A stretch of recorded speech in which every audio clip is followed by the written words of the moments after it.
Good afternoon, everyone. Happy Monday to everyone. And for starters, are there any questions or comments from yesterday or Saturday? I was able to tune in yesterday, and I know Pastor brought up a few different aspects of the eighth sense that I know there were a lot of questions yesterday. But does anyone have any comments or questions from yesterday before we get started?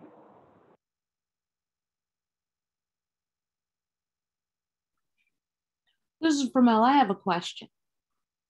Sure. We were talking about the eighth sense, and we were talking about memory. And so I was wondering if, hold on one moment, there's kickback. I was wondering if, for example, like our history, the history of Blacks and Africans, what we don't remember, or we've lost, I should say lost, or think we have lost through the progression of time. If as we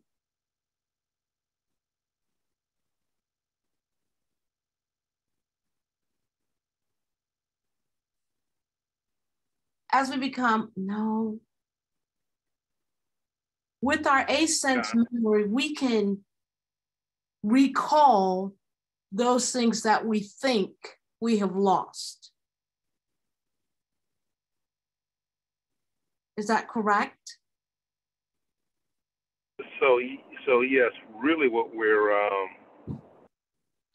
recalling in our history and our plight as African American, as Black people, as the melanin. That's one aspect of it. Mm-hmm. But what we're really recalling is, and I think I'm hearing the TV in the background. But what we're really recalling is our identity, the awareness of who we are. Okay. And so when we're referring to the recollection, the recalling part, mm-hmm. it's more tied to who we are as Elohim and that functioning of where we came from, and all those things are, as far as our history as Africans, all those things are tied to the wisdom aspect of the historical stuff that we've gone through. Mm-hmm. But the true identity and nature of who we are is sort of like we're recalling back to the beginning, because we know that the entity that we are is Elohim, and we're functioning as that, is what we're trying to recall once we become aware of it. And so, being Black and the history that we've gone through, and the trials and the things that we've gone through that have made us, from a wisdom standpoint, those things are there, but the recall and the memory we're trying to go through mm-hmm. is the evolution of us becoming aware that we're Elohim. Okay. And I think everything else will kind of fall under that umbrella. So my example I wanted to use, maybe I shouldn't have said Black, because that denotes a race. At one time, humanity possessed the ability to understand things like reading stars, the weather. Is that can be recalled with our eighth sense, through our eighth sense? Or is that more physical thing? I think that's more of when you say, so you're looking at the memory as a whole. So like when we say, what was the weather on last Thursday, or comparison, we're reminded of that. I think that's a part of the memory. Okay. And I think that's a part of the eighth sense as a whole. Mm-hmm. But the part that we receive our power from, and things that we tap into as far as being able to look forward and and using our intuition and the gut from that spiritual aspect. We're recalling our growth from the person who is not as aware of who they were and who becomes aware of their identity. And so, for instance, if you're someone like I know people that struggle with coping with anxiety, and they have a major breakthrough in coping with that anxiety because they've become more in tune with their spirituality. So when something comes up again that may cause some anxiety, they can recall how they dealt with it before. They can recall where they were in a place and where they struggled with it and they overcame that struggle. That memory of how you overcame that struggle because you were more aware of who you were and you tapped into that part of it is what we're talking about. So it's the things that will remove those denials of who we are, and everything in that mindset will help you move forward with what you're talking about. Because it's really we lose our identity because we get so distracted or we deny certain things that are going on around us that we're not aware of who we are at that moment in time. And so that's the main function of the memory, is to pull us back to beginning to where we can understand, okay, I may be struggling with this, but this is who I am. It's going to remind me of who I am. And when I'm reminded of who I am, I realize that everything is possible if I'm operating and functioning in that framework. And that was one of the things that I think he framed so eloquently yesterday when he talked about function versus dysfunction. Because when we're not aware of who we are, we're sort of dysfunctional, and we're hoping things will line up a certain way. We're hoping things will go a certain way. But when we're functioning in who we are, then we're actually in control of that environment around us, instead of that environment always making things, tough for us or making our decisions for us. When we're aware of who we are, we're functioning as who we are, then our environment has less impact on us, less influence on us. We have more influence on what's going on around us. We don't create our own anxiety. We don't create our own problems. We're creating just a flow of energy that's coming from Elohim as the source, if that makes sense. Okay. Thank you. No, thank you. I hope to answer your question, because it is, there are a lot of things that are tied together. We function in those 6, 7 senses, and then the thing that the 8th sense does, that it unlocks that, and that's more of it's more of a key that unlocks who we are as spiritual beings and who we are as humans, and it kind of helps us balance that. It's sort of a homeostasis. It helps us balance being between the two natures and giving us a sense of purpose and who we are. And then once we understand that, we can function better. I think I used the analogy of a couple Sundays or Saturdays ago about those Snicker commercials where the person has got all this chaos going on around them because they're supposedly hungry, and then someone says, "Hey, you need a Snicker," and they bite that Snicker, and it kind of snaps them back into who they were, because it kind of reminded them, it kind of tugged at them, saying, "Hey, this is who you are, so remember that. Otherwise, you're gonna have some chaos going on around you, and you're not gonna be able to deal with it with the same abilities as you were if you knew who you were." If that makes sense. So it's kind of like, I hope that's a good analogy, that Snicker commercial where you kind of snap into it, and the person comes back, and they reminded who they are, and they become their self. Because a lot of times, Makes sense. we have a lot of days that I know I do. It's like, man, I don't feel like myself today. Whether it's an energy level, we say we're tired, or there's some days you just don't feel like yourself. Right. And that's sort of that same reminder that we get when we're feeling like, okay, less than our normal self. What can I do to bring me back? What can I do to center myself back so that I'm feeling like I am and I'm functioning like like ST versus functioning of a different version of myself that's just trying to get by. That is a good analogy. Thanks. And I've had days of that too, where, and that's one of the things too. You're welcome. That's one of the things really when we operate under the 6 or 7 senses, those physical things do control us. Like when we get hungry, those things do manifest themselves, and they do cause us to act irrationally sometimes because we get hunger headaches, our stomach starts to growl, our things start going on, we get tired, we get fatigued, we get irritated with things going on when we're missing out on those aspects of so that's why it's important to have that eighth sense really control everything else and kind of integrate all those other things so we're just not relying on that physical portion of ourselves. Thank you. Yeah. Any other questions or comments on that? Esther. Yes, sir. I just got on a few moments ago. However, I listened to what you just said, and you brought something to memory. Regardless of how agitated I am, how hungry I am, or how tired I am, if I can teach, I'm good. And once I finish teaching, I'm none of that.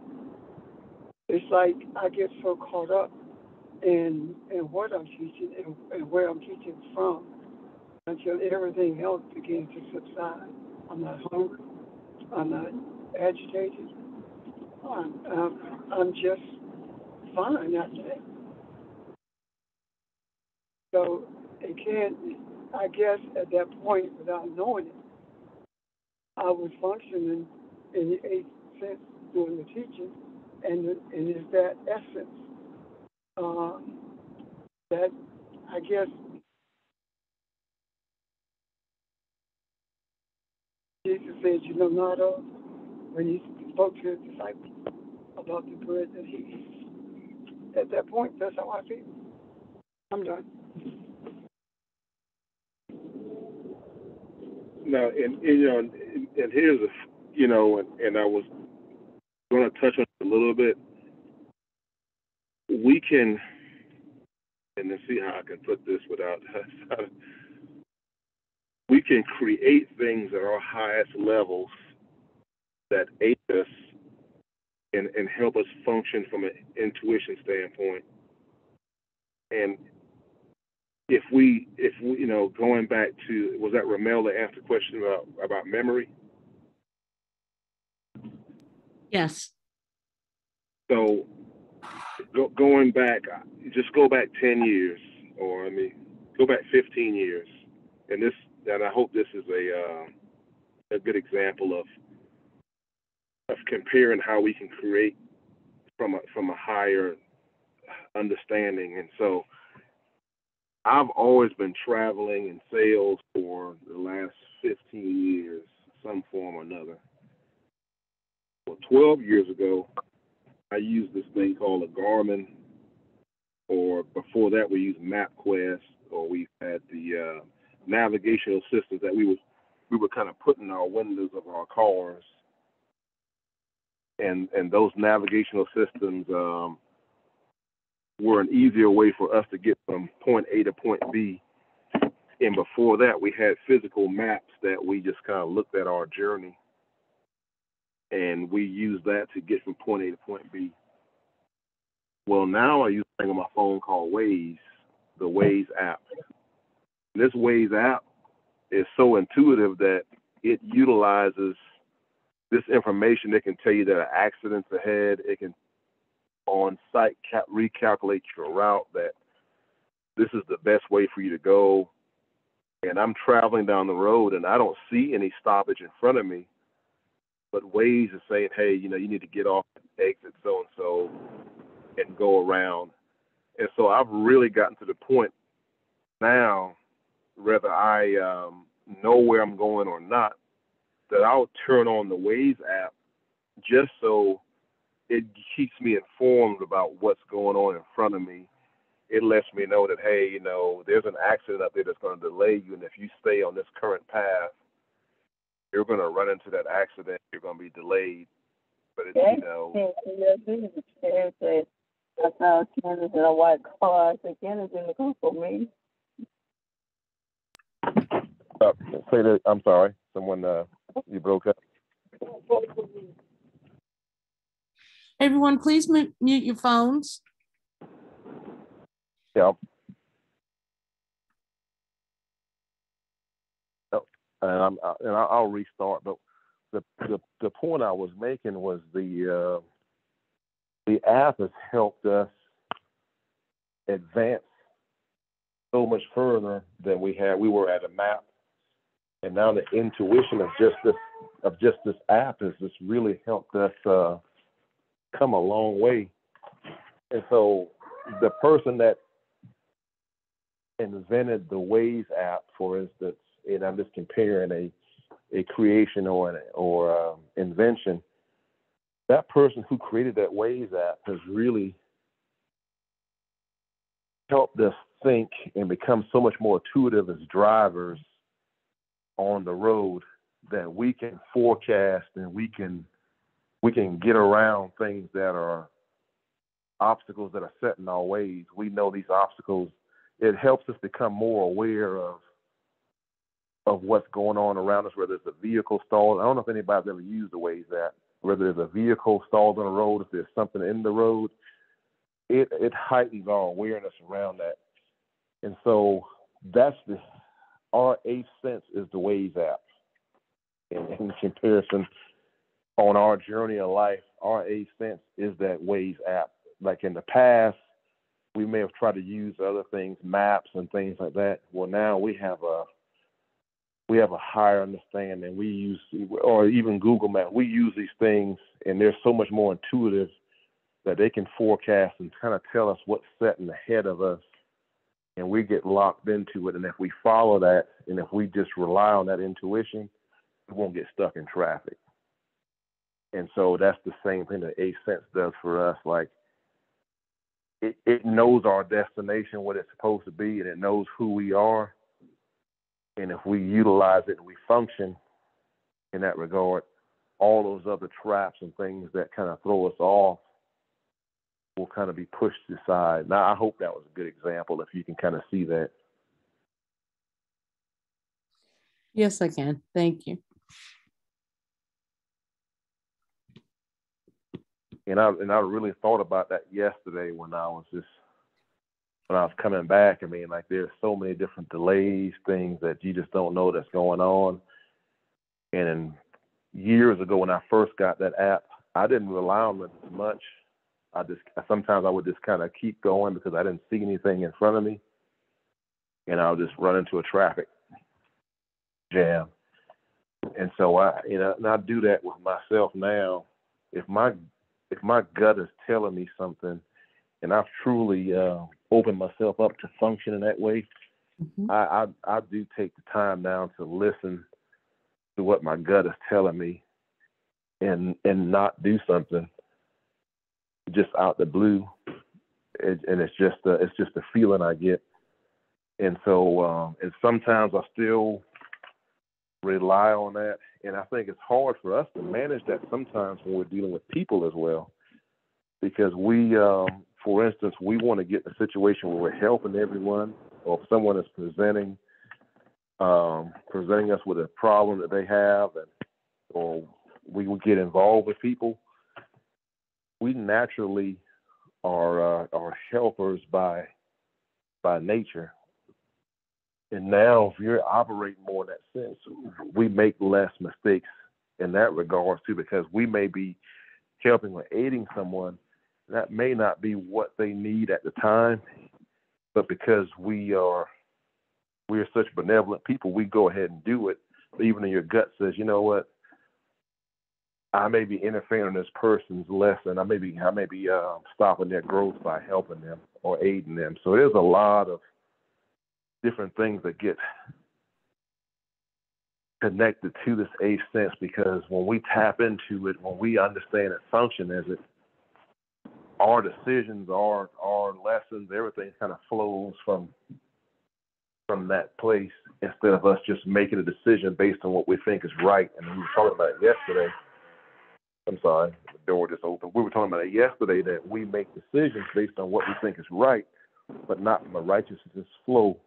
And that's the difference. When we start doing things from that righteous flow, we're making that decision because we know it's the right thing to do. And we know that it's supposed to happen. It's supposed to work out that way. No matter what we're feeling, we're making the right decision. And a lot of times we make the right decision based on how we feel or what kind of relationships we have with people or what kind of thoughts that we've had in the past. And now we're learning that may not be ideal for us. It may not be ideal for the entire situation because our connection wasn't there. We're making that decision based off poor information or poor judgment. So that's what the eighth sense helps us do. It helps us become much better decision makers, and it helps us do things based on who we are, not where we are, and not what we're expected to do. Yes. I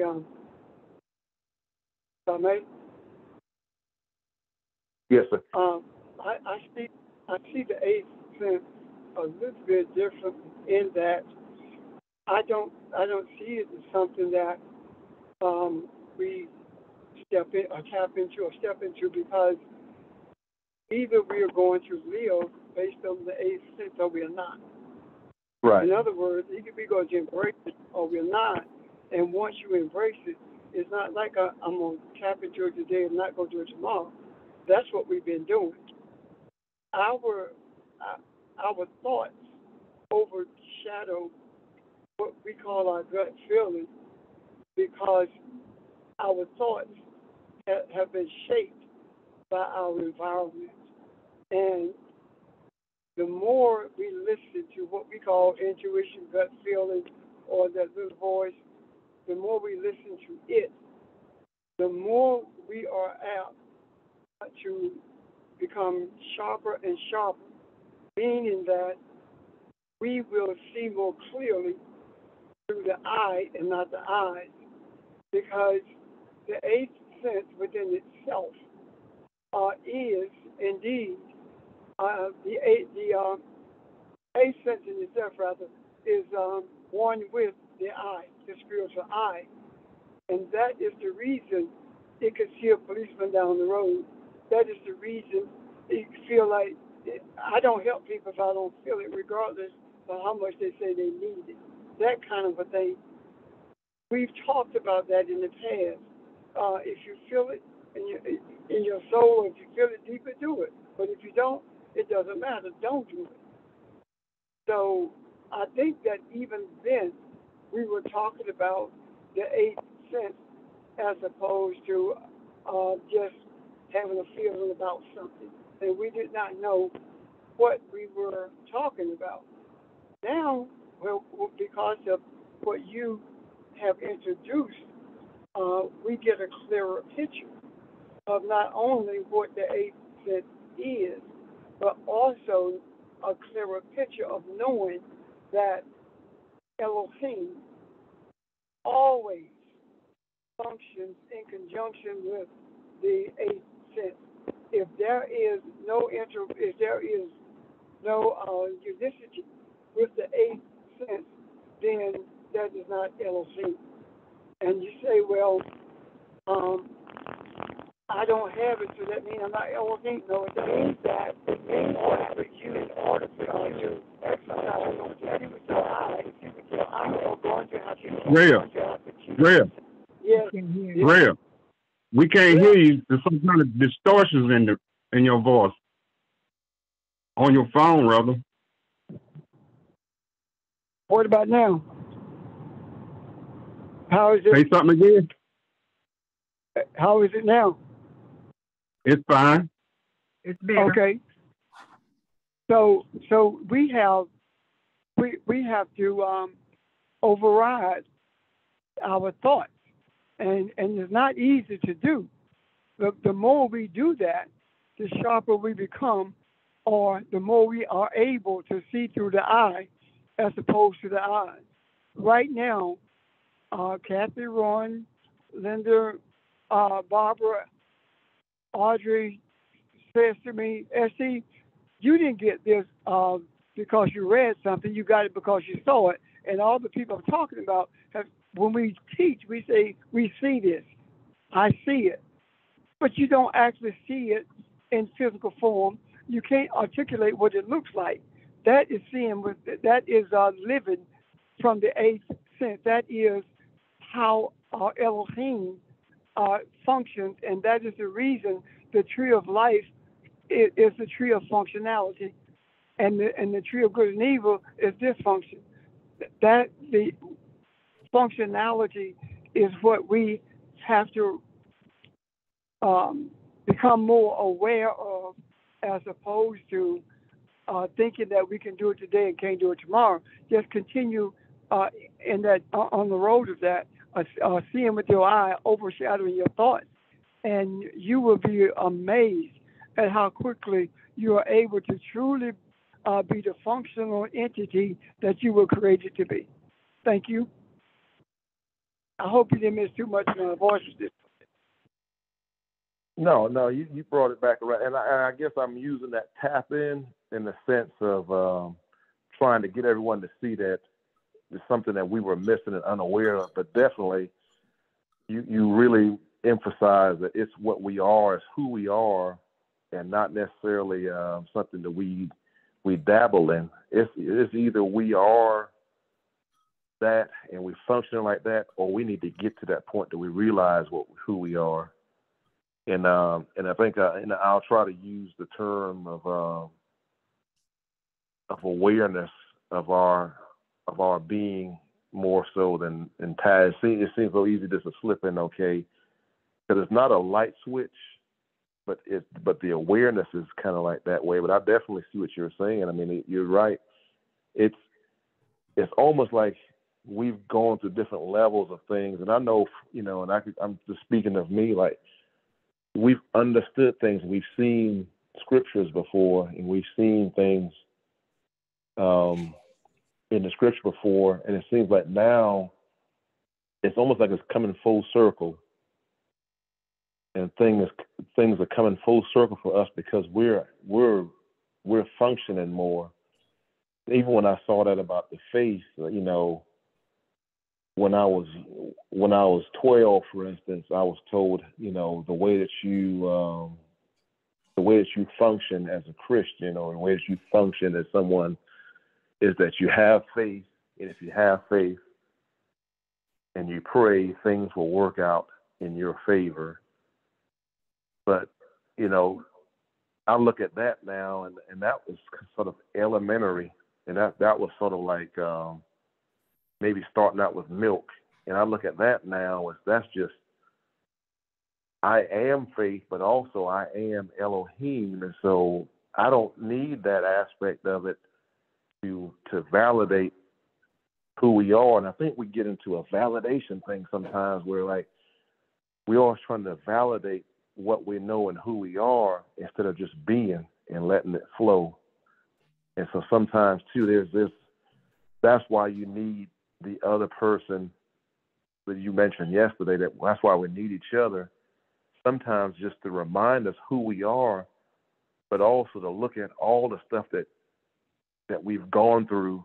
And that's where the memory goes in. All the, we look at 5 years ago, where we were as a body, as people, and that validation is there. So memory also brings us back to the point of validating all of the things that we're talking about presently, and looking at how our message has evolved, because we're turning into that message instead. And I know we used to say things and believe it, but now you feel it because you're turning into that message. Like we're actually turning into all the things that we've taught and learned. And it's more of a validation that's going on now. To that eighth sense, it just validates everything that we have been taught, because we're becoming it now. We're more aware of that is us, like Kathy did the lesson on love and forgiveness. And instead of us looking at performing those things, you know, we are all those things, and all those things kind of fall under that I use the term umbrella, under the umbrella of being Elohim, because all of those things matter, but they really don't matter, because now we understand that we are those things. And instead of trying to show acts of kindness, we are loving kindness. And I think you've said that many times in the past before. I think all these things are kind of like they're being validated for us now, and we're becoming those things. And we're understanding that all these things are just under the umbrella of being who we are. And instead of, and that's a lot less pressure than trying to perform something and not feel it, or trying to act like Elohim by just going out and doing random things. That's not going to get you anywhere. Just be who we're supposed to be, and then those things kind of get validated, if that makes sense. Because people try to perform acts of kindness just for the sake of doing something nice, and that doesn't matter, because if you're doing it when you feel it, and you're doing it because you know that's what you're supposed to do, it's validated. I guess that's the word I need to use. Is that more along the lines of what you were emphasizing? Yes. The reason I say yes is because right now, when we first learned that we are Elohim, we struggled with that label or that understanding. We struggled with what it looked like to be Elohim. Now when we began to understand the substance of Elohim, that in itself becomes the validation about us about us holding on to that truth more easily than we were before we understood the substance with which we were made.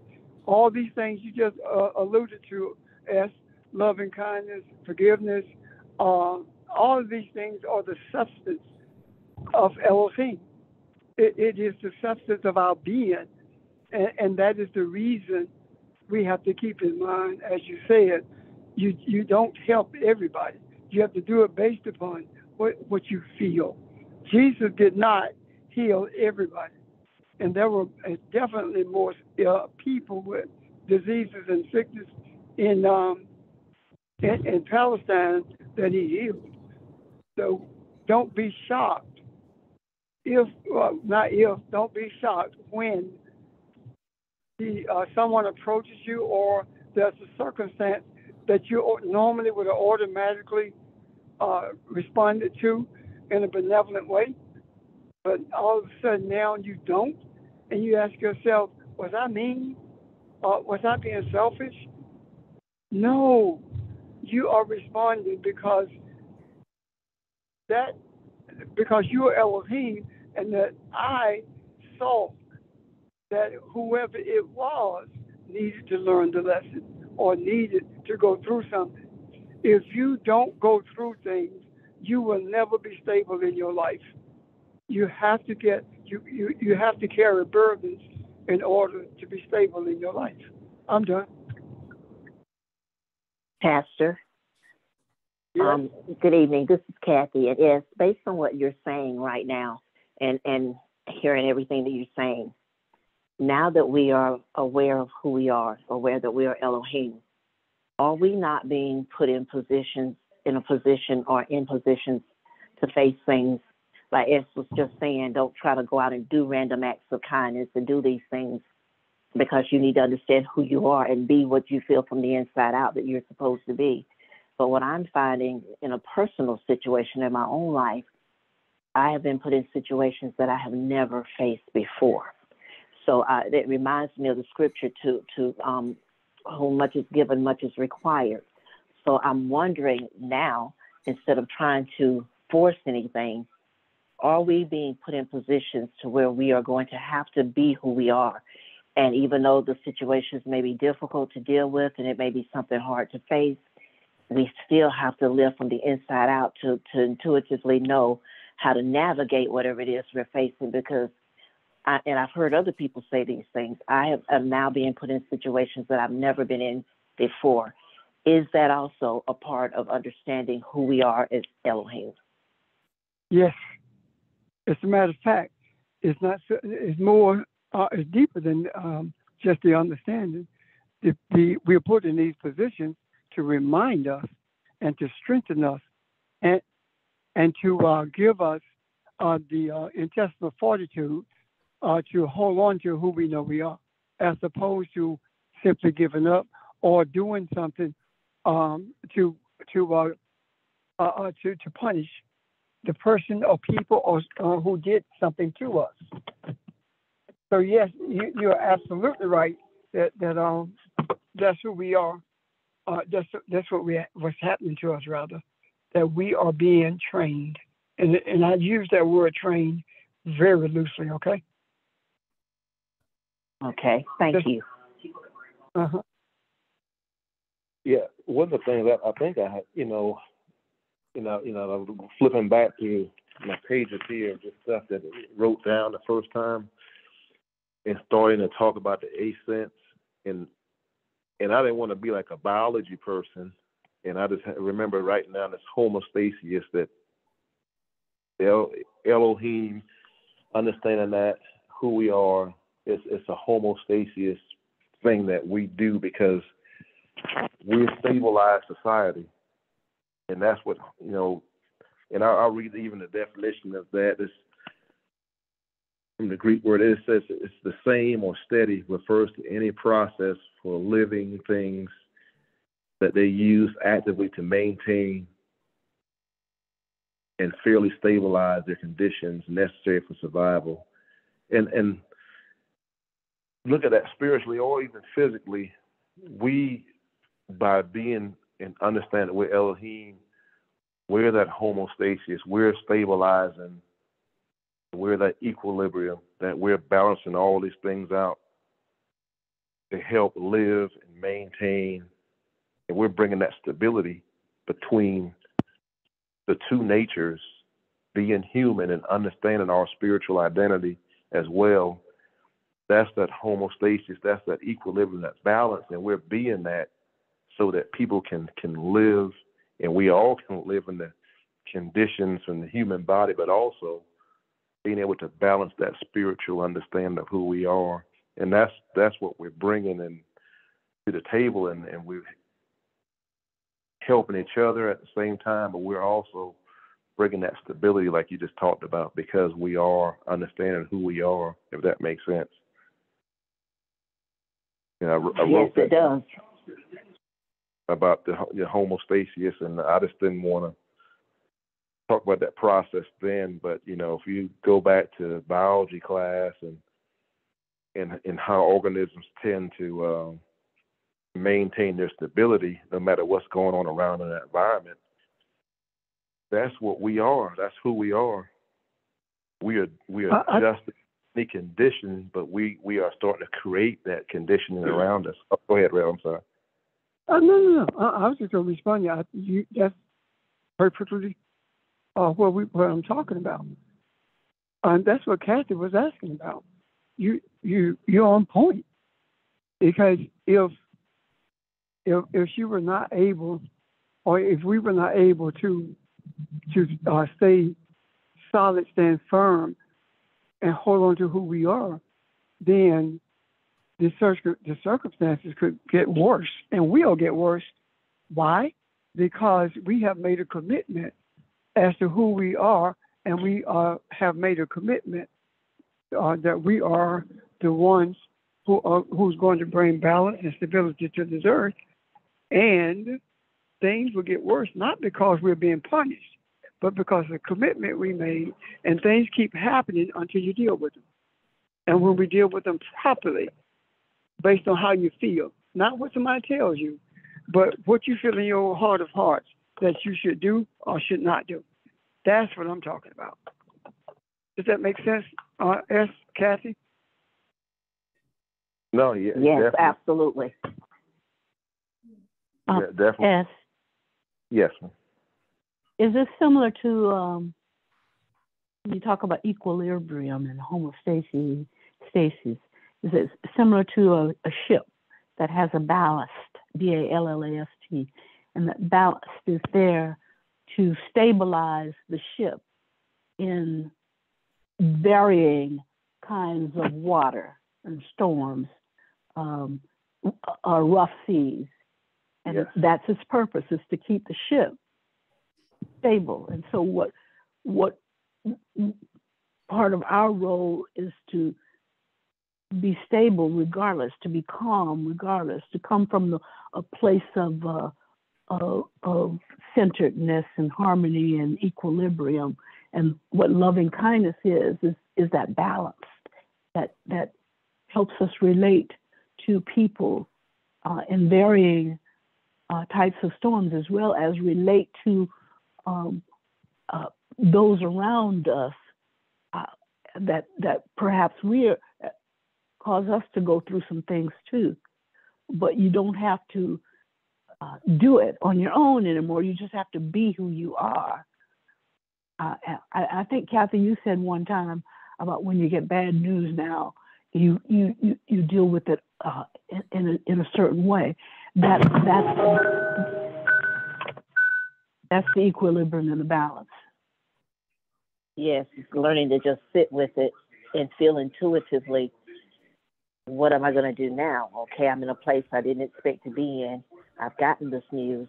What am I feeling from the inside out? Don't get into my emotions, get into sensing from the inside out what I need to do. Absolutely.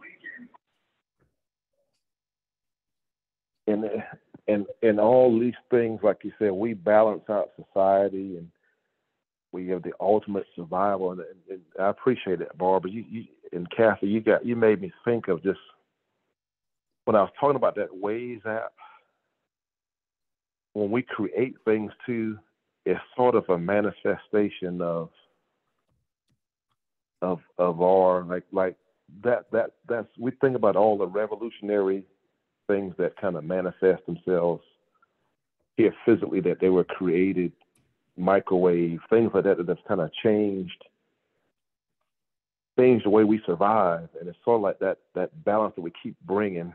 And I don't know if, I don't want to go too far out there, but if you looked at comic books, I wasn't a big comic book person, and how we think and create, but there's a series called the Watchmen, for instance, and in that Watchmen, there were things that this guy did. He was supposed to be the smartest man on earth ever, but he also had this guy, Mr. Manhattan, and they did things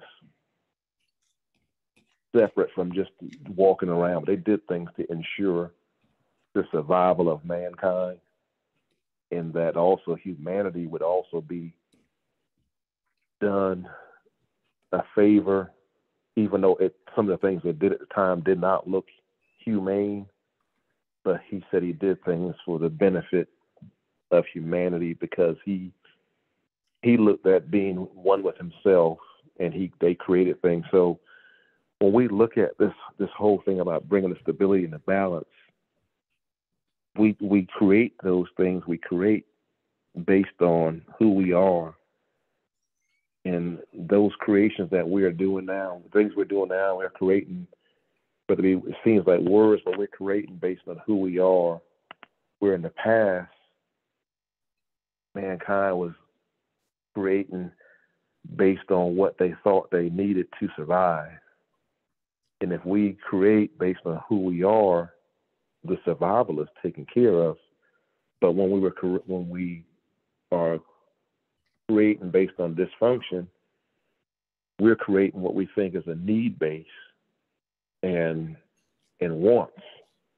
But if we're creating based on who we are, we're definitely creating based on what's needed, because it's flowing from who we are, versus someone who thinks they need something, but they're really creating based on what they want. And that's the variance in the tree of function and dysfunction. The tree of function is created based on a natural sense of flow of what's needed. The dysfunction is always creating based on wants and what's perceived needs. And so that's always us too. We're always bringing that value, because our value is to one another. And when we value each other based on who we are versus based on what we think somebody can do, it's a big difference. And that's what we see now. When you look at things spiritually, you look at people for who they are, and that's the ideal world. But we're battling a world too that's looking at people based on what they think they can get or do. And so that's always that balance that we're fighting, because you can't sometimes tell the difference between the two when you're operating as your earthly person, the dysfunction. When you're operating as someone unaware of who they are, it's hard to tell the difference between the two. And that's why it's so important for us to function and understand we're Elohim, because then we'll always be able to tell the difference between the two, and everything that we create is based on who we are, if that makes sense. I didn't want to go on a long-winded rant on that, but a lot of what's created needs to be created based on who we are, not based on what we want or what we need. And that's what we're fighting and balancing right now. And that's always been the plight of mankind in general, in the survival of us, because everybody's got a perception of what should be done. But if that is not based on who we are, then it's not the right thing. Any comments or questions, or someone that can clean that up? I would like to add something. I see the internet as being the closest thing that man could create to a spiritual world. And I see the apps as those things that guide us, help us to navigate our lives based upon what we get from the internet. And seeing it that way, I believe that all of this came together because someone saw something and did not recognize that it was spiritual, yet they were able to bring it into being so that we are able to communicate worldwide, globally. And if that can be done by the mind of a man, what more can be done by the soul of Elohim? The other thing is that I do believe that we've asked the universe to guide us on this journey. However, the day is going to come when the universe is going to release us. That we have given a boon. We have given our Creator the authority to function in this earth. The Creator said we are to dominate the earth. We have authority. And by virtue of our asking for this, we are being, what we've asked for is being revealed to us. And the hardships that we face are actually opportunities for us to be stronger. And the reason for that is because once once our Creator releases us to dominate this earth as we were created to do, it's going to tax our beliefs. It's going to actually put pressure on us that we've never dreamed of before. But we will be able to handle it simply because of the training, of the revelations that we are getting now. So I'm done.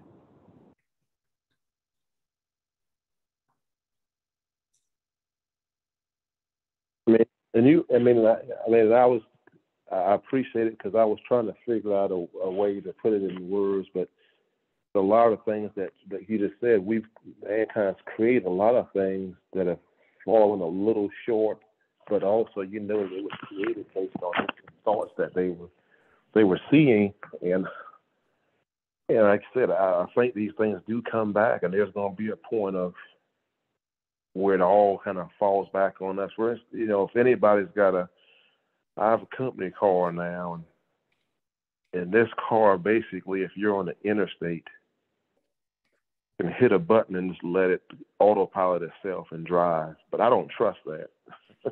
Yeah, that was something somebody created based on a need to try and get closer and closer to who we are, but it's still not, it's still confusing. I'd rather still trust my own intuition because I know who I don't know what that, I don't, it's kind of like the old thing in the military, it's like anything man-made can go wrong. But if we know who we are, we don't have to worry about that error. And that's the reason it's important. Yes, I'm sorry to cut you off, but no, I'm just trying to cut. That's the reason that we got to stay where we are. Why? Look at AI, artificial intelligence. Artificial intelligence is a replacement for the eye. Auto sale. Always preempting what you're going to write or say. I called Clark to talk to her about a plumber, and I had in my email I had advertisements from plumbers. I've never had that before in my life. So how is it that I have a conversation with Clark tonight about a plumber, and tomorrow I got advertisement for plumbers? Artificial intelligence is just what it is. It's artificial. And the reason you don't trust it is because it's artificial. And the artificial intelligence is making every effort to mimic the eighth sense, the essence of Elohim. Does that make sense? No, and that's the word I was looking for. Like, there's a lot of things out there that mimic what we should be, but it's not the real. It's not the real thing. And that, I guess that's what I was saying. That's the next step for us. Like, we feel we get comfortable now with all the technology, and there's a lot of things out there that mimic what it should be, but it's still not the real thing. And that's where, if we look at it from that religion and spiritual perspective, that's where I keep going back to the scripture in the Bible where it's like you follow the false philosophy because it seems right, but in the end, it's not the right thing to do. And so we avoid all those things by always constantly reminding ourselves who we are because, like the word you were saying, because things mimic what should be, but it really isn't what it is.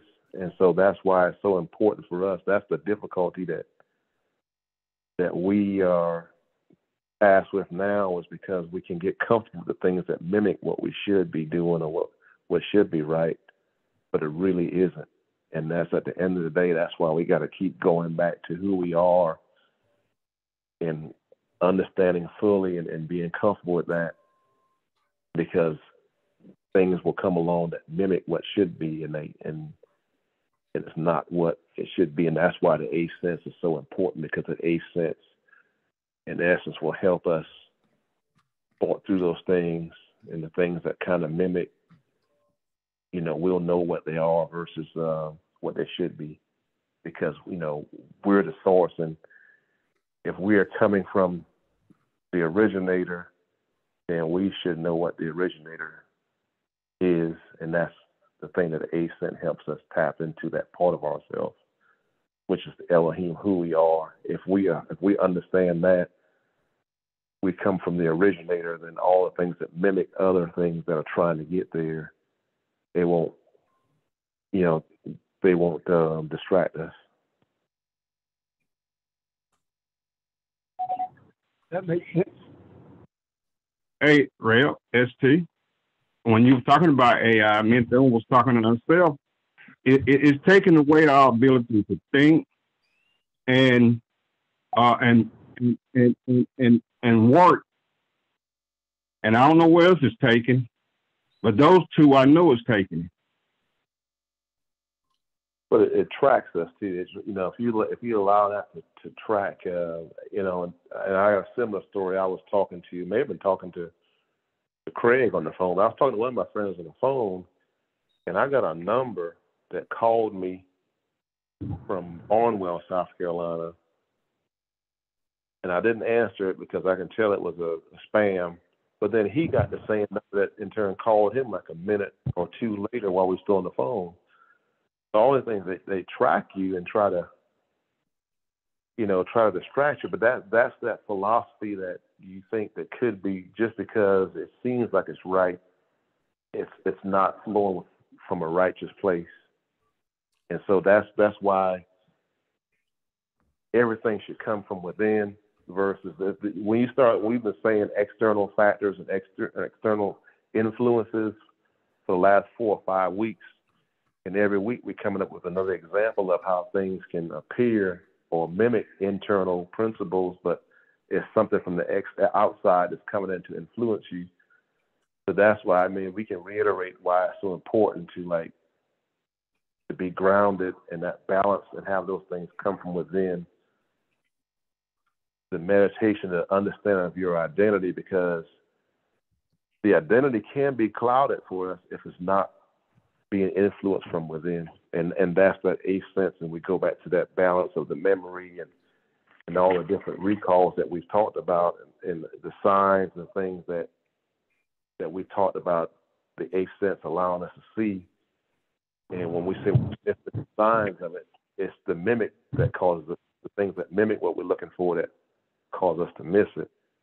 So that's why when we go back to that first day, we talked about always feeding your mind so that you're watching for the signs, being able to listen clearly and completely understand that communication and sharing that we all do every week. It allows us to not even worry about the judgment because we recognize it because we see ourselves. And that's what the real world balance is. When we talk about managing those two natures, you're talking about being able to decipher between what's mimicking what you really should be doing versus what it really is. And so those things, that's where it gets a little close, and we gotta be on top of it so that we understand always who we are. And if not, like yesterday, that's why we need each other to always remind us to pull you back into, to center us back into it, because it's easy to go for the AI, artificial intelligence, because it sort of looks like what you should be doing. Yes. Yes, ma'am. So everything that we've learned up to this point has been a building block in a sense, in terms, I don't mean that in terms of the natural thing, but spiritual building block that brought us to this point for this very time. Because when you guys talked about AI and things like that mimic, those things are going to deceive so many people, and they're going to think. Lots of people are going to make their gods those kinds of things, just like the internet is. And so there has to be this group of people who understand what's behind that. The lesson that we had before that you talked about, we understand. I think you also taught this, Pastor. We understand what's behind what it is that our eyes see. Other people are just going to take it for granted and flow with it and go with it, and are going to be deceived. So everything has brought us to this point for such a time as this. Yeah, and Barbara, as you were saying that, I was just thinking, like, you're absolutely right. And when we look at all the tools that have been used too, because at the end of the day, things still go back to the simplest form. Because now, when you were saying that, I thought about the deception. Look at all the cults, and we don't call them cults, but we call them groups, different movements, and the things that are being created. That's the result of following the philosophy that looks like something that looks like truth, and it's mimicking truth, but people haven't been feeding themselves enough, and they don't understand who they are. That awareness is not there. And so when you look at how people fall victim to cults and be led astray, or they join things because it mimics what it looks like. Everybody's trying to go back to the beginning. Everybody's trying to go back to the beginning. And the breadcrumbs that we're looking at that are taking us back to the beginning to who we are, everybody in some shape or form is trying to get back to the beginning. I think that search for beginning is a natural process that occurs in everyone, but they get caught up in things that mimic the breadcrumb back to beginning.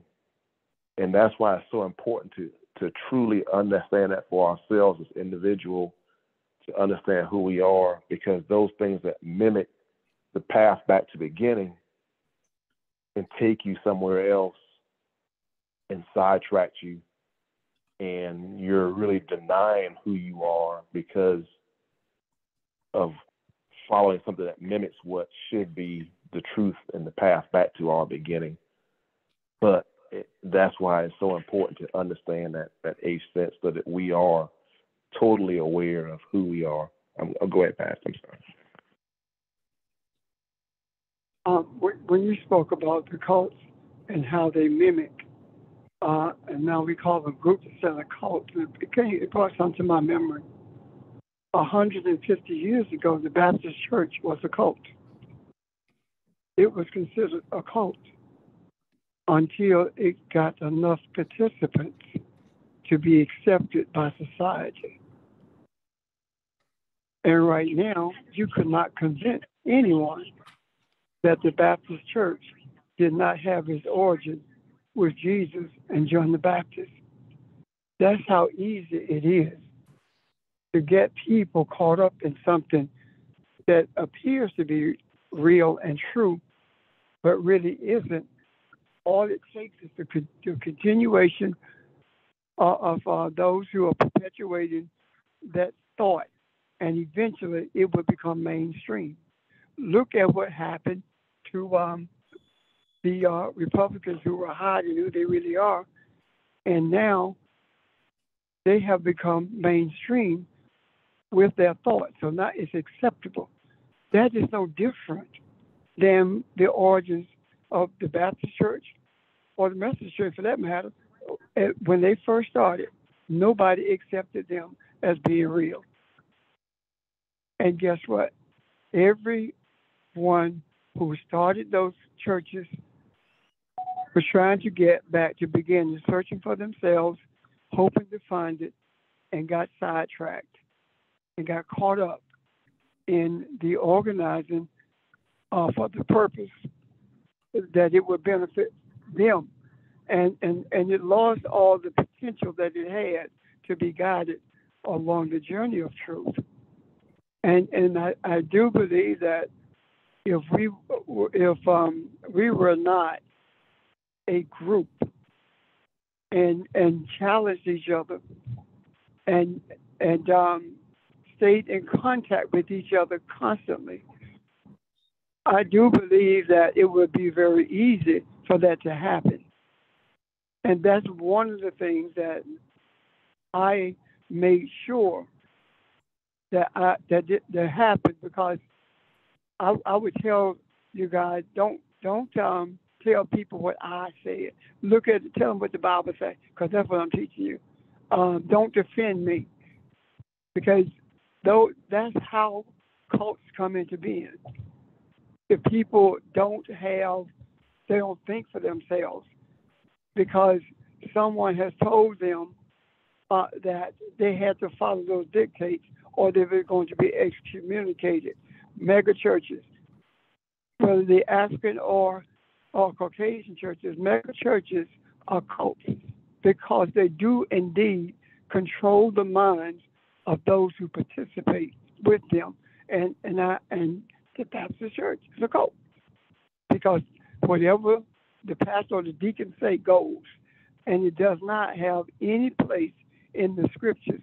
They cannot find any place in the scriptures where they can justify what they are doing. And if you cannot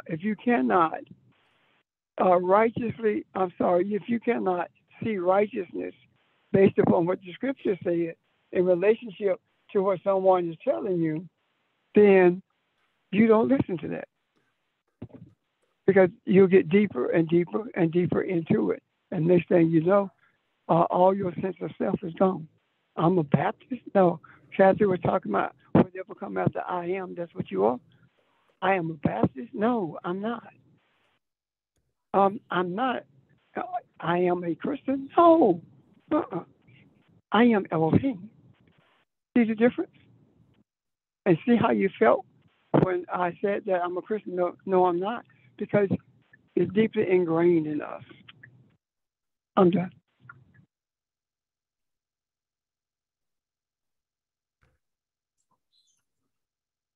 No, I definitely see. I mean, that's the spiritual aspect of it, because I mean, like, we look at that scripture that talks about the different philosophies, but in the end, in Psalms, that just kind of leads you to your death. That death is just talking about to me, the end of the journey has to restart again. I mean, is it? And I mean, you can answer this question. It's natural because, you know, we talked about the vessels, about trying to find, you know, the different sparks of the vessels, trying to find their natural source. And it's natural for everybody's journey. They're trying to go back to beginning. Is that a fair assessment? Like every person is trying to go back to beginning, whether they admit it or not. But the tools and the awareness is the thing that kind of makes it difficult. Can you touch on that a little bit? You talk about touch on everything searching for its identity, or touch on the tools that are used to do that? Which one are you talking about? Well, everything really searching for its identity. Like everybody's trying to you know, because our identity is really who we are now, but yesterday we're trying to go back and see that. But everybody's searching for the identity, and I'm just saying, going back to the beginning from the context of where we are now, and looking at the 8 sense, but everybody's searching to go back and trying to find their identity. But it doesn't mean they're all going about it the right way. And religion is really responsible for people not being able to find it anyway. But everybody's still trying to find out their identity. I guess you'll touch on that. Okay. Everyone is trying to find their identity. Everything does that. And I will use that as an example. Animals know when you know who you are, because they respond to you in that way. They respond to you the way they were supposed to. They obey you because you are the one who actually dominates the earth. When we search for our identity, we don't really search for it anymore as humans. What we do, we have our identity given to us at birth. And the only reason that most people are in the denomination that they're in is because they were born in it. So what happens is we substitute our true identity for what we have been given, and will fight tooth and nails to protect it. And that is the reason that there's such rejection when people began to see the scriptures for what they are and teach it differently than what it has been taught in the past. The tools for searching for identity is within. The tool that we used to find our identity was this just doesn't feel right. There's got to be more than this. And following that feeling is what gave us our identity. Look how long it took for us to get to the place where we could comfortably say we are Elohim. Look how long it took for us to get to a place where we even learned that. Why did it take so long? Because there had to be a purging taking place within us before we were able to be Elohim. I'm sorry, a purging before we could move away from the identity that we had gotten or been given by our birth, or some people get married and change churches. That also gives you a different identity. I hope I'm touching on what you were asking now. If not, ask it again, or somebody else may have a clearer sight on that than I. So please feel free to introduce what you see. No, I think you did touch on it. I mean, I think at birth we're born, and you basically you're growing up to look back. You're growing up you grow into a physical person, but as you're going up one way, spiritually and mentally, you're going back the other direction. And I think everybody's like for instance, religion. The one thing religion has hung on a lot of people that has, and I guess I can just say it this way. You know, the one thing that has kind of made it difficult transitioning from religious thoughts is that everything was always put on an outside source, and so that's always slowed us up from accepting that we're Elohim, because people in the church was always saying your answer was accepting Jesus Christ as your Lord and Savior. Jesus Christ, my Lord and Savior, and that was their identity, because you had to identify as being under that umbrella of accepting Jesus Christ your Lord and Savior, and that takes the I guess the power away from who we are. Our identity is because you had to basically submit to that first, if that makes sense. I see that struggle, and then I see the struggle of what you said earlier about, you know, searching for the true identity. And I just think when I look at impediments or things that have kind of made it difficult for man in general, and difficult people in religion in general, or it seems like to be those two things, that when you go into religion, you get accepted in the church and you're saying, you know, Jesus Christ is my Lord and Savior, and then you're thinking, okay, well, you've accepted that, so now you're saved in that regard. And that's a huge hurdle for a lot of people in religion to get over. And then if you haven't been in a religious setting, trying to get the journey and accept the journey to yourself, to how, I think it's been difficult for people on that side of it. So if that makes a little sense. It does. Think about this. We as a people have always been given an identity. Someone has always told us who we are and forced us to accept that. So over the each time we think that we've heard just the most alarming piece of information. Okay. I didn't hear that. I heard it, but I couldn't understand that shit. I think so much TV was in the background. And you said we've been given that status. It's been easier for us to accept that status than accept that we are Elohim. Well, it's because the thing that made it easy is because those before us had to do it or die. And then they are the ones who instilled it in us. So we haven't always been handed an identity as opposed to knowing who we are.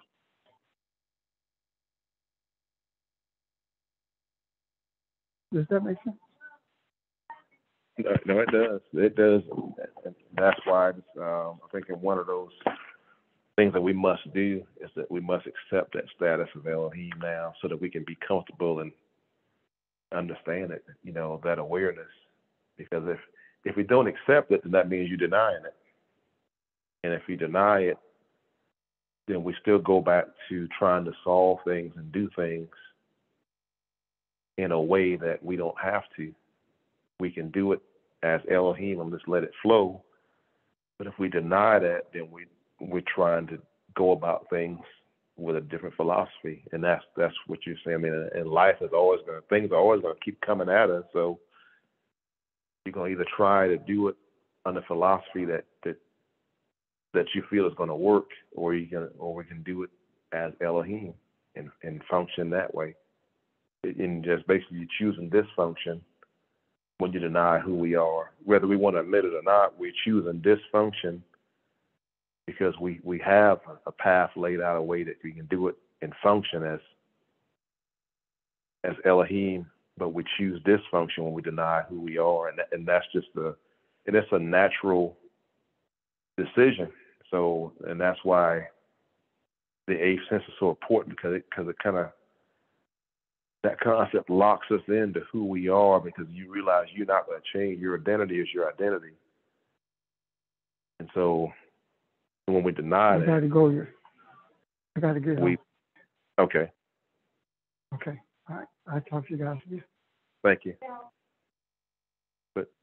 But listen, does that make sense to everyone? When we function as Elohim, we're Elohim, and when we choose not to be aware of it, then it automatically defaults us to trying to work it out with the potential of dysfunction. And it doesn't always end in disaster, but I'm just saying that we're choosing a harder path when it comes to just the longevity of it, when we're not functioning as Elohim, if that makes sense. AST. Now, yes, when you're born as a child and you're born in that household, everybody's going to be, a Baptist or Charismatic or whatever denomination they is. And they get told and get taught their religion. And as you get grown and you was taught one way, and then you find out all the way that you was taught is different. And this is not the way that God will have us to go, or Elohim have us to go. And so it's about like you've been bamboozled at home, and now you found out for real the way we was needing to go, of being something that you were created to be, instead of being something that you was told to be. You understand what I'm saying? Yeah. It's kind of like, you were great, but I keep trying to tell you, well, you're a banana, and you try to do things as a banana because I'm telling you that. But in your heart, you know that you're a grape, and when you accept that you're a grape, then you do all of the great things that the grape is supposed to do. Because at the end of the day, if you're a grape, you're not going to taste like a banana, even though they try to cross-pollinate and do all these other things to make you taste like it. But I definitely understand what you're saying.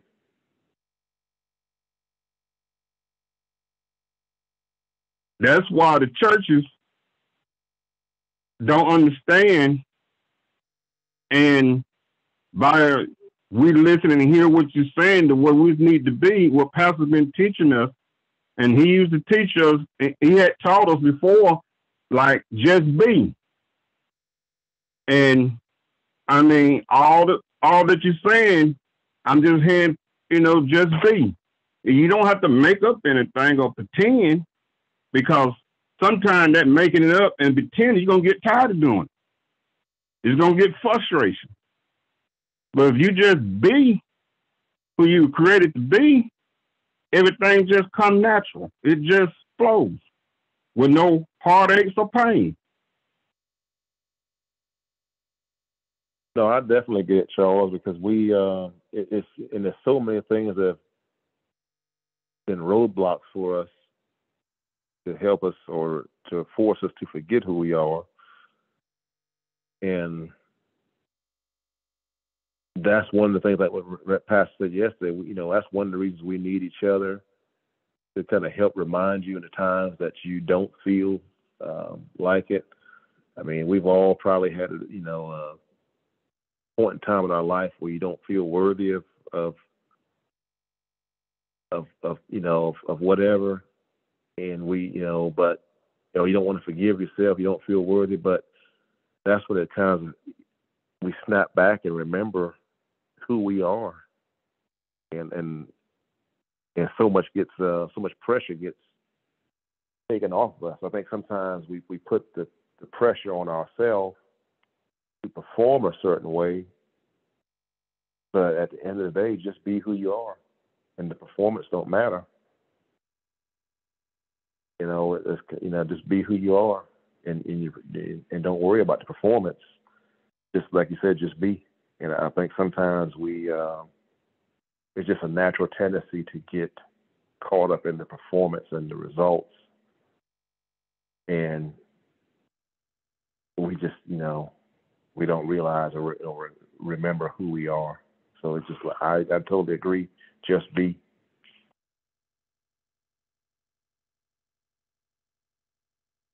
Any other questions or comments on that?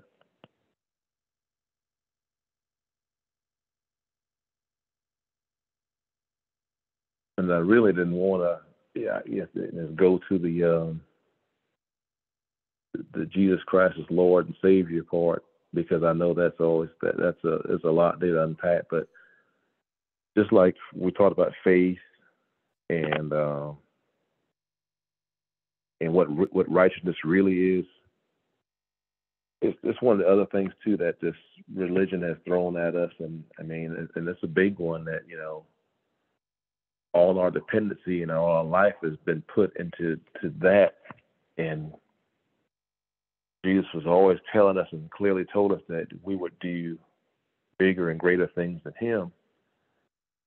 And sometimes I think we used to say that we in the past you said we still at the cross, but really we our identity, once we accept that our identity, we move beyond so much other stuff. And it's hard sometimes, and it's so easy to go back and fall for things that mimic where we should be going. But once we truly understand our identity, nothing changes that. And that's I guess that's all I really want to say about that. Once you understand who you are, nothing changes that, who we are. It's just, do we deny it at times, or do we choose to function as who we are? And that's the big challenge for us, really just being who we are and functioning like it. And it's day in, day out. It's always going to come. There's always something coming the next day.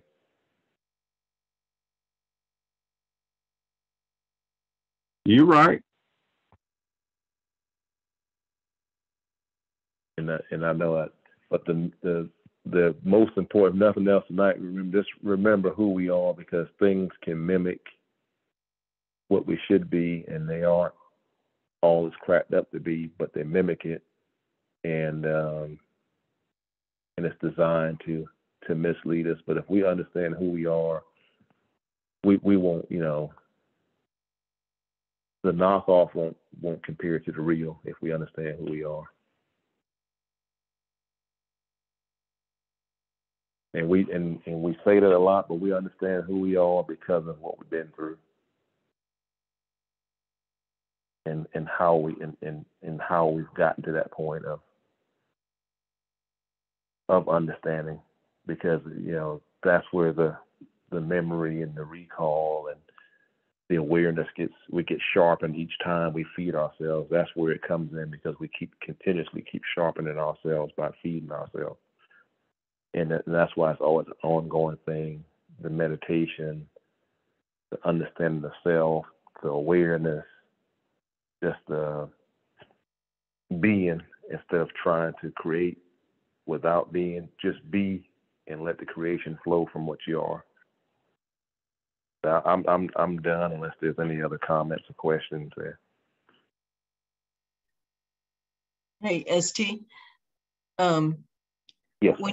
When you talk about being and being able to reflect and stuff like that, I think it goes back to what you talked about a few sessions ago about dementia. And you sort of and then we sort of equated dementia, religious doctrine, to dementia. How it doesn't allow you to self-examine and to reflect, and that you can't when somebody has that kind of dementia, you can't tell them anything different because you can't really communicate with them, and you can't reason with them, and because they are always focusing on things in the past, or focusing on what they've been told as opposed to examining themselves and reflecting, that sort of thing. So I think it comes back around to what you said earlier about dementia and comparing that to religious doctrine. Yeah, that's a real good point. I appreciate it because the dementia patient that person lives in. There's like three different worlds that they live in it, and they kind of overlap and they kind of fold on top of each other, and you can't really get things done in sequence. And that's religion kind of puts us in a place where we're always in the pot, and we can't really get any kind of sequence going because we constantly, no matter what you do, you run around, but you're always in that pot. And when we find out our identity, it's like we get out of that circle, and it's just kind of like instead of running around in the circle, now that circle is just one of the many particles that's kind of just floating around us because it's that identity starts from within. I can even see it. Like I can see the fountain and the water is just kind of springing up, and we're just that,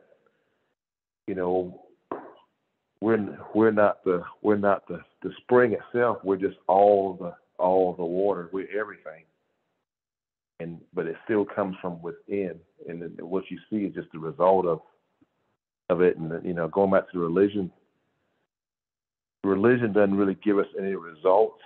It's just designed to have you there always as the problem. And that was one thing if you think about it for a second, like if you're always the problem, you never get the result. And so you keep the problem and you keep looking for the results, and they're not telling you that you're not the problem, that you're not even a part of the problem, that your identity cures everything, but when you don't know who you are, it's always going to seem like there's a problem going on. But when we know who we are, we solve the problem, and that's the thing for the dementia patients. They lose their identity. It's in there somewhere of who they are, but things just start to scatter, and religion just keeps us in a constant state of just being in the pot, being unaware, being confused. It's always like organized chaos, but our identity it eliminates the chaos because there is none. I guess that makes. But I appreciate that. We can go on and on about the identity part of it too, and how religion kind of forces us to be in a place of just constantly holding ourselves back And we constantly hold ourselves back with religion because, one, we accept the status they give us, like Rev said earlier, they give us an identity and we accept it, and which forces us to deny our real identity. And that's, I mean, someone asked a question about slavery earlier, and then going back to, I think early on when we first started, and I just got another insight on that. But yeah, that's, you know, we were forced to be something that we weren't, and we had to accept that identity of being that. But once we figure out who we are and accept the reality of who we are, then all those other identities and labels that were placed on us, we rise above them. They don't mean anything.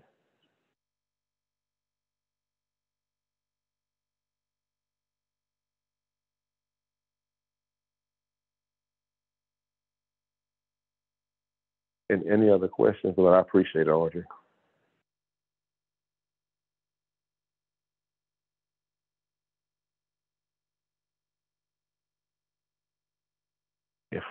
But if no one has anything else, I think I just, yeah, I'm like real excited here a little bit there because I've been writing down a lot of stuff, and it's starting to come full circle and come together too.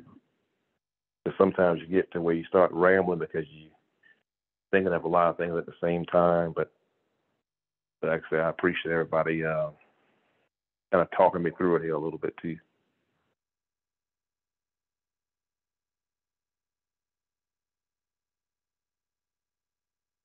Thank you as well as for the information which sparks the discussion.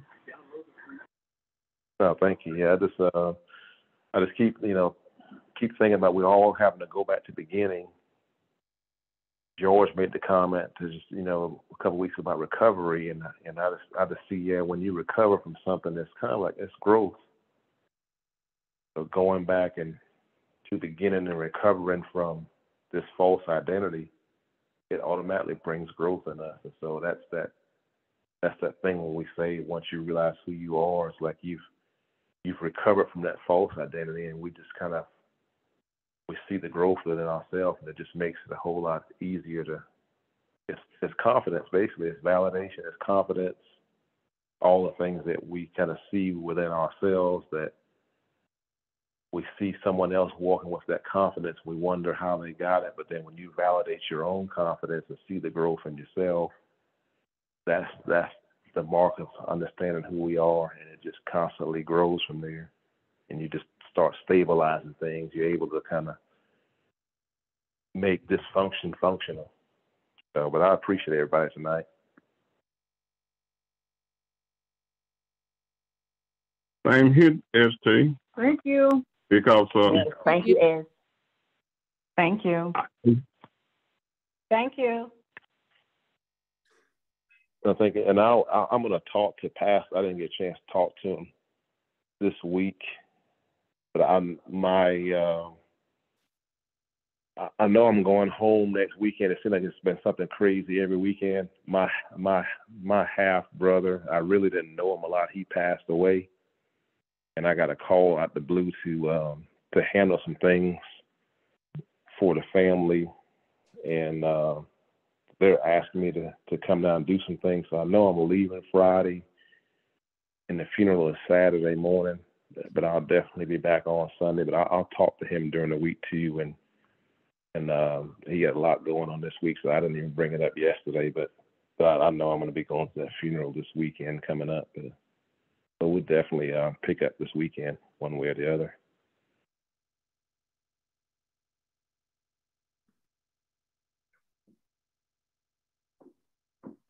I hope everybody has a good weekend.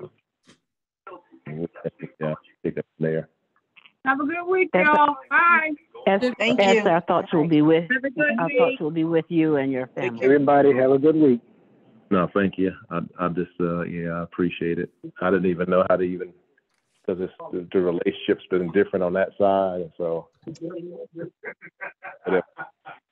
that way. But we'll definitely move. Okay. Thank you. Okay. Thanks. Bye, everyone. Bye. Thank you.